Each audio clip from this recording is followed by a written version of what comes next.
নির্বাচন ভিডি নিউজে আপনাদের স্বাগত। নির্বাচনে মনোনয়নপত্র দাখিলের সুবিধার্থে শনিবার খোলা থাকবে সব ব্যাংক, জানিয়ে দিব আরও। শনিবার ভোটার হবেন তারেক রহমান। বিস্তারিত। প্রথমেই ভোটার হিসেবে নিবন্ধন সম্পন্ন হলে ত্রয়োদশ জাতীয় সংসদ নির্বাচনে প্রার্থী হতে বিএনপির ভারপ্রাপ্ত চেয়ারম্যান তারেক রহমানের আর কোনো আইনি জটিলতা থাকবে না, এমনটাই জানিয়েছে নির্বাচন কমিশন ইসি। কমিশনের পক্ষ থেকে বলা হয়েছে, প্রয়োজনীয় প্রস্তুতি ও ব্যবস্থা নেওয়া আছে। পরিস্থিতি ও নিরাপত্তা বিবেচনায় ভোটার নিবন্ধনের পদ্ধতি চূড়ান্ত করা হবে। বৃহস্পতিবার 25 ডিসেম্বর নির্বাচন কমিশনার আনোয়ারুল ইসলাম সরকার বলেন, নির্বাচন কমিশন প্রস্তুত আছে, প্রয়োজনীয় অ্যারেঞ্জমেন্ট করা আছে। ভোটার হবার পর নির্বাচনে প্রার্থী হবার ক্ষেত্রে আর কোনো জটিলতা দেখছি না। তিনি আরও বলেন, এখানে দুটো দিক রয়েছে, তারেক রহমানের ব্যক্তিগত নিরাপত্তা এবং কেপিআই হিসেবে নির্বাচন কমিশন ভবনের নিরাপত্তা। দুই দিকের সেফটি ও সিকিউরিটি বিবেচনায় নিয়ে নির্বাচন কমিশন প্রয়োজনীয় স্টেপ নেবে। তারেক রহমান কোথায় ভোটার হবেন, গুলশানের বাসায় নাকি নির্বাচন অফিসে, সে বিষয়ে এখনও চূড়ান্ত সিদ্ধান্ত হয়নি, জানিয়ে ইসি আনোয়ারুল ইসলাম বলেন, অবস্থার পরিপ্রেক্ষিতে দুভাবেই হতে পারে, যে কোনো একটা বেছে নেওয়া হতে পারে। যথাসময়ে বিষয়টি জানানো হবে। এর আগে বিএনপি স্থায়ী কমিটির সদস্য সালাউদ্দিন আহমেদ জানান, তারেক রহমান 27 ডিসেম্বর ভোটার হবেন। তবে তফসিল ঘোষণার পর সাধারণ নিয়মে মাঠ পর্যায়ে ভোটার হবার সুযোগ না থাকায় বিষয়টি পুরোপুরি নির্বাচন কমিশনের এখতিয়ারে থাকে। প্রসঙ্গত, ত্রয়োদশ জাতীয় সংসদ নির্বাচনের তফসিল ঘোষণা করা হয়েছে গত 11 ডিসেম্বর।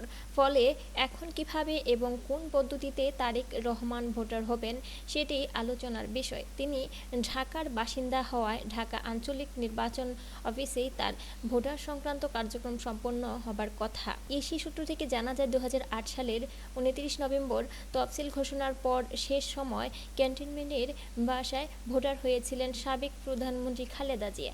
সেই নজির অনুযায়ী সবকিছু ঠিক থাকলে তারেক রহমানও বাসায় থেকে ভোটার হতে পারবেন। দীর্ঘ 17 বছরের নির্বাসিত জীবন শেষে দেশে ফিরে ভবিষ্যৎ বাংলাদেশ গড়তে নিজের একটা পরিকল্পনার কথা জানিয়েছে বিএনপির ভারপ্রাপ্ত চেয়ারম্যান। পরিকল্পনার বিস্তারিত না থাকলেও তা বাস্তবায়নে দেশের সবার সহযোগিতা কামনা করছেন তিনি।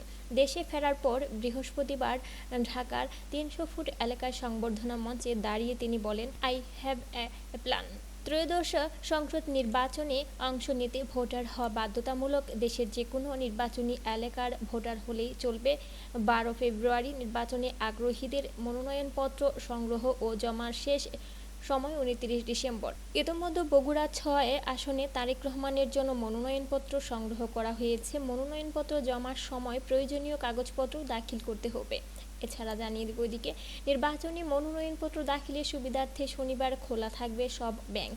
আসন্ন ত্রয়োদশ জাতীয় সংসদ নির্বাচনে অংশগ্রহণকারী প্রার্থীদের মনোনয়নপত্র দাখিলের সুবিধার্থে আগামী শনিবার 27 ডিসেম্বর সারা দেশের সব তফসিলি ব্যাংক খোলা থাকবে।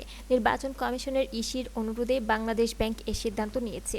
বুধবার 24 ডিসেম্বর সন্ধ্যায় বাংলাদেশ ব্যাংক এ সংক্রান্ত একটি প্রজ্ঞাপন জারি করে। এতে বলা হয়, প্রার্থীদের জামানতের অর্থ জমা ও ভোটার তালিকার সিডি কেনার সুবিধায় শনিবার সব ব্যাংকের সব শাখা খোলা থাকবে।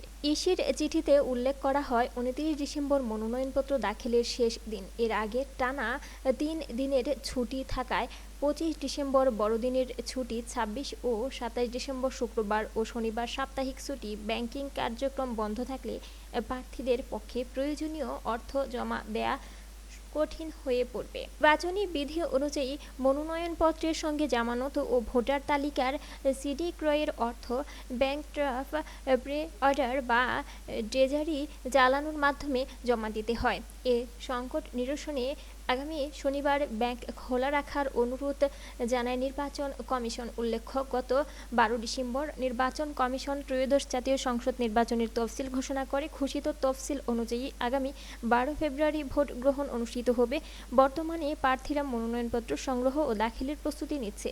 সুপ্রিয় বন্ধুরা, এ ছিল আমাদের নির্বাচন ভিডি নিউজের সর্বশেষ আপডেট তথ্য। আরও আপডেট পেতে আমাদের চ্যানেলটি সাবস্ক্রাইব করবেন আর বেল বাটনে ক্লিক করে রাখবেন সকল ভিডিওর আপডেট সবার আগে পাওয়ার জন্য।